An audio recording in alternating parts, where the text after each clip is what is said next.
Oke, baik. Siang ini khususnya di pertemuan pertama kita dalam kelas seni dan budaya, Miss Evi dan Miss Ai akan membawakan tema tentang keanekaragaman tradisi yang ada di Indonesia, tepatnya tradisi pada beberapa suku-suku yang terdapat di Indonesia kita ini.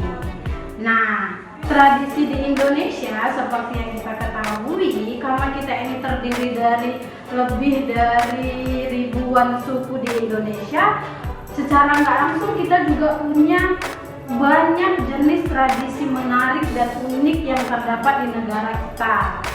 Nah, berikutnya akan disampaikan oleh Miss Ai. Nah, sudah pada tahu belum? Indonesia adalah pulau terbesar yang ada di dunia karena memiliki 5 pulau.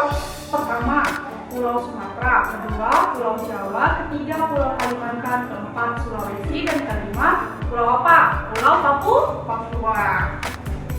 Oke, baik. Kita langsung mulai aja untuk seni dan budaya kita ya. Yang pertama, dari Pulau Sumatera ke Pulau Jawa, mengenai suku dan mengenai tradisi menarik di pulau tersebut akan langsung disampaikan dan dipaparkan sama Miss Ai. Oke, dan berikutnya 3 pulau lainnya akan disampaikan oleh Miss Evi. Kita langsung dengarkan pemaparan materi tradisi dan suku bangsa Sumatera dan Pulau Jawa oleh Miss Ai. Terima kasih, Miss. Oke. Nah, seperti yang dikatakan sebelumnya, Indonesia terdiri dari 5 kepulauan. Kalau Miss tunjukkan dalam bentuk peta, apakah anak-anak Miss sudah mengerti di mana letak-letak dan pulau tersebut? Nah, Miss tunjukkan. Di sini ada Pulau Sumatera, Pulau Jawa, Kalimantan, Sulawesi, dan terakhir adalah Pulau Papua. Di setiap pulau memiliki suku bangsa masing-masing, di mana Miss akan menjelaskan mengenai suku yang ada di Pulau Sumatera dan Pulau Jawa. Di Pulau Sumatera terdapat banyak suku bangsa, namun secara generalnya itu terdiri seperti suku Batak, suku Aceh, Melayu, Minangkabau, dan lain-lain. Sedangkan di Pulau Jawa itu terdapat tentunya suku Jawa, suku Betawi, Banten. Oke, untuk pertama, Miss akan menjelaskan salah satu suku yang terdapat di Pulau Sumatera. Nah, sudah pada tahu belum suku tertua yang ada di Indonesia bahkan dunia? Ya, suku Mentawai. Suku Mentawai terletak di daerah Kepulauan Mentawai yang ada di bagian Sumatera Barat atau kita kenal sebagai Padang. Karena suku tersebut adalah suku tertua sehingga mereka memiliki kepercayaan tersendiri, berbeda dengan suku-suku yang lainnya. Mereka percaya bahwa benda-benda dianggap sakral karena memiliki roh atau jiwa mereka masing-masing. Suku Mentawai memiliki beberapa karakteristik atau ciri khasnya tersendiri, seperti yang pertama yaitu rumah adat. Rumah adat suku Mentawai tidak jauh berbeda dengan suku Padang pada umumnya, seperti ini, atau yang kita kenal seperti rumah gadang. Di suku Mentawai terdiri dari 3 jenis rumah adat. Yang pertama umah. Umah itu dihuni oleh 3 sampai 4 keluarga. Nah, untuk yang kedua itu rumah lalek, di mana dihuni oleh 1 keluarga inti. Dan yang terakhir pasar. Rumah pasar dihuni oleh orang-orang yang terpencil seperti janda, duda, atau orang-orang yang orang-orang yang diusir dari kampung. Nah, yang kedua yaitu mengenai makanan pokok. Makanan pokok suku Mentawai yaitu sagu, di mana cara pemasakannya dibakar dengan lauk pauk yang mereka bumbu seperti babi hutan, rusa, monyet, dan lain-lain. Nah, ini pakaian adat dari suku Mentawai. Untuk laki-laki, mereka menggunakan khadif atau disebut juga sebagai cawat, hanya menutup bagian kelaminnya saja. Sedangkan untuk perempuan, mereka menggunakan rok, di mana pada zaman dahulu mereka tidak menutup bagian atas, namun lambat laun mereka menutupnya juga dengan balutan daun atau kulit kayu. Dan yang ketiga, Topi yang mereka gunakan ini disebut dengan ojok manai, di mana topi tersebut didapatkan oleh pihak perempuan dari pihak laki-laki sebagai mahar di bahasa kita sehari-hari. Dan selanjutnya, siapa di sini yang memiliki gigi tajam atau kita sebut sebagai gigi taring? Di suku Mentawai, wanita yang memiliki lebih dari satu gigi tajam itu adalah wanita tercantik di suku mereka. Nah, gigi tajam yang mereka dapatkan bukan secara alami, namun mereka kikir gigi tersebut agar memiliki gigi tajamnya tersendiri. Selanjutnya, yang kelima yaitu tato. Tato didapatkan dari suku Mentawai bukan sembarangan, tetapi dari 3 fase. Fase pertama saat anak-anak mulai remaja di umur 11-12 tahun dengan bagian pangkalman, sedangkan bagian yang kedua yaitu fase di saat remaja 17-18 tahun yang didapat di pangkal paha, dan yang terakhir itu saat dewasa. Saat dewasa terserah dari orang-orang Mentawai mau diletakkan di mana bagian tato tersebut. Nah, bagi orang-orang pecinta tato, suku Mentawai atau Pulau Mentawai adalah surganya bagi orang pecinta tato. Sekian dari suku Mentawai. Kita lanjut pada suku yang terdapat di Pulau Jawa. Kita lanjut mengenai salah satu suku yang ada di Pulau Jawa. Salah satu suku yang ada di Pulau Jawa yaitu suku Baduy. Suku Baduy salah satu suku yang terdapat pada Pulau Jawa yang garis besarnya itu masih satu suku dengan suku Banten. Di mana suku Baduy terbagi menjadi 2, yaitu suku Baduy bagian dalam dan suku Baduy bagian luar. Bagian luar sudah terkontaminasi dengan dunia luar atau modernisasi, sedangkan suku bagian dalam itu masih real murni dari nenek moyang mereka. Di sini Miss akan menceritakan perbedaan dan kesamaan dari suku Baduy.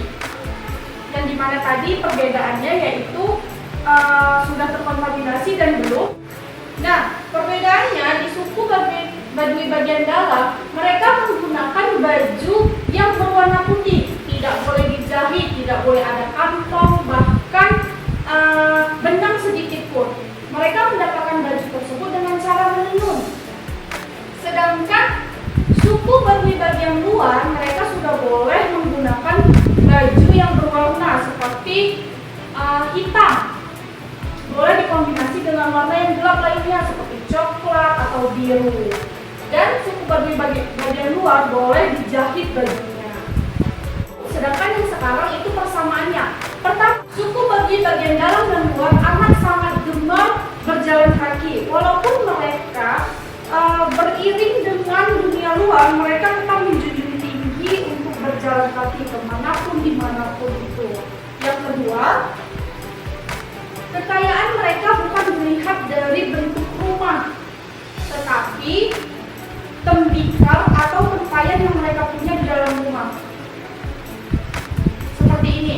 Semakin banyak tembikar atau tempayan yang mereka punya yang terbuat dari tembaga di dalam rumah, maka orang tersebut di suku Baduy bagian dalam maupun luar adalah orang kaya. Selanjutnya, mengenai makanan mereka.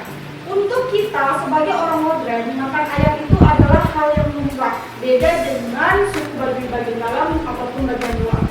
Ayam merupakan makanan yang amat sangat mewah untuk mereka. Mereka makan ayam itu hanya sebulan sekali saat ada pesta. Kalau tidak ada pesta, mereka tidak pernah makan ayam sama sekali. Selanjutnya, minum. Di zaman organisasi, minum pakai cangkir, baik dari gelas maupun dari plastik. Benar nggak? Namun di suku Baduy bagian dalam atau luar, mereka masih tetap menggunakan bambu sebagai tempat untuk minum. Nah, yang terakhir yaitu tradisi kawalu, di mana suku Baduy bagian dalam dan bagian luar melakukan puasa selama 3 hari dalam durasi 3 bulan untuk menghormati atau mensyukuri atas nikmat yang diberikan pada alam yang mereka huni.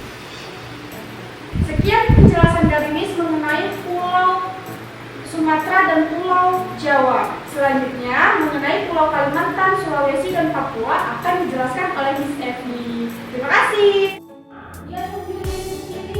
Oke, baik, terima kasih untuk Miss A yang sudah melaporkan tentang suku bangsa yang ada di Sumatera beserta tradisinya dan juga yang terdapat di Pulau Jawa. Baik, yang berikutnya Miss akan memaparkan suku bangsa dan tradisi yang terdapat di Pulau Kalimantan, Pulau Sulawesi, dan satu lagi pastinya Pulau Papua kita. Baik, kita langsung kembali. Miss sudah buat beberapa ringkasannya sedikit tentang suku-suku yang terdapat di Pulau Kalimantan. Kita bisa lihat bersama bahwasannya di Kalimantan itu terdapat suku Bugis, Pasir, Bajau, Kutai, dan Banjar. Nah, suku Dayak, Miss sepemahaman saya selama ini itu ya. Oke, baik. Miss akan ambil salah satu contoh tradisi unik dan menarik yang terdapat di wilayah Kalimantan. Tepatnya di Kalimantan Tengah. Di Kalimantan Tengah ada namanya ritual Tiwa. Nah, jadi ritual Tiwa ini merupakan ritual yang dilakukan untuk proses pemakaman yang paling terakhir. Jadi masyarakat sana meyakini ketika sudah terlaksana ritual yang satu ini, maka sudah selesai tanggung jawabnya untuk proses pemakaman si jenazah ini. Jadi apa yang dilakukan dalam ritual Tiwa ini, Miss Evi? Yang dilakukan itu adalah pengumpulan tulang belulang, rangka-rangka tubuh jenazah yang sudah tinggal tulangnya tadi dikumpulkan dan dibersihkan dan bakal disemayamkan pada satu tempat yang sudah mereka sediakan. Nah, jadi untuk sampai pada tahap yang satu ini, masyarakat itu awalnya harus melakukan kurban. Kurbannya apa? Kurban paling akhir yang akan mereka lakukan itu adalah kurban sapi. Nah, sebelum kurban sapi itu dilakukan, mereka terlebih dahulu harus mengorbankan jenis ayam, babi, atau jenis binatang ternak yang lebih kecil terlebih dahulu. Baru finalnya ke jenis binatang ternak yang gede kayak sapi tadi. Maka untuk itu sebenarnya ritual ini membutuhkan dana yang gede sampai ratusan juta. Makanya benar-benar harus dipersiapkan dulu segala-galanya. Oke. Baik, yang berikutnya di Pulau Sulawesi. Di Pulau Sulawesi ini ada suku Makassar, ada suku Bugis, ada suku Mandar, ada suku Toraja, Bentong, Buri, dan masih ada beberapa suku yang lainnya yang mendiami Pulau Sulawesi kita. Pulau Sulawesi ini terkenal dengan tradisi Torajanya. Tradisi di tanah Toraja oleh suku Toraja. Anak-anak ini semua yakin pasti udah pernah dengar istilah tanah Toraja dengan tradisi enggak menguburkan jenazah. Nah, jadi mereka dari zaman dulunya itu punya satu tradisi, ketika ada yang meninggal mereka enggak akan kubur, tapi mereka akan letak-letak di gua atau ada satu pulau, di pulau itu nanti mereka letaklah si jenazah tadi. Nah, kali ini Miss mau sedikit kasih informasi mengenai tradisi yang lainnya. Nama tradisinya itu adalah tradisi adu betis. Oke, di sini ada gambarnya. Tradisi adu betis. Tradisi adu betis ini tepatnya di daerah Moras, daerah Sulawesi Selatan. Jadi, sekedar mengingatkan kalau tradisi adu betis ini bukan sebuah lomba, tapi hanya untuk menunjukkan ketangkasan pesertanya.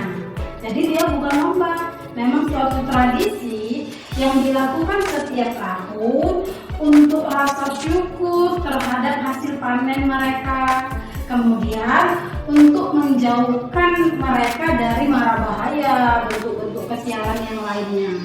Nah, jadi pemuda-pemuda biasanya dalam tradisi adu betis ini bakal membuat satu buah lingkaran dan saling beradu betis. Jadi ada beberapa setelah proses adubatisnya selesai, ada yang mengalami patah tulang. Nah itu sudah jadi hal yang biasa. Nah jadi ingat, ini bukan perlombaan, hanya bentuk tradisi yang untuk menunjukkan ketangkasan mereka, untuk rasa syukur mereka terhadap hasil panen dan membuang siang. Nah ini mereka lakukan biasanya di daerah sekitar makam leluhur mereka. Jadi nggak bisa dilakukan di sembarang tempat. Mereka itu lakukannya memang benar-benar di sekitar makam leluhur. Kita akan lanjut di pulau yang terakhir, pulau yang menarik dan unik itu adalah Pulau Papua. Nah, Pulau Papua, di pulau tersebut ada suku Dani, ada suku Asmat, ada suku Muyu, Bauji, dan Korowai. Suku yang paling terkenal, mayoritas yang di sana itu kita ambil satu, itu adalah sukunya suku Dani. Nah, jadi suku Dani ini punya satu tradisi namanya Mumi Papua. Nah, Mumi Papua, pernah dengar nggak istilah mumifikasi? Nah, ternyata di Indonesia kita ini juga pernah terdapat tradisi mumifikasi. Tepatnya di wilayah Papua kita oleh suku Dani yang nama tradisinya adalah Mumi Papua. Nah, jadi anak-anak NIS, Mumi Papua itu adalah proses pembalseman, pengeringan tubuh jenazah yang bakal diletak di gua-gua. Mereka letak di gua, dikeringkan, kemudian ditusuk di bagian tertentu tubuhnya dan diletak pada perahu.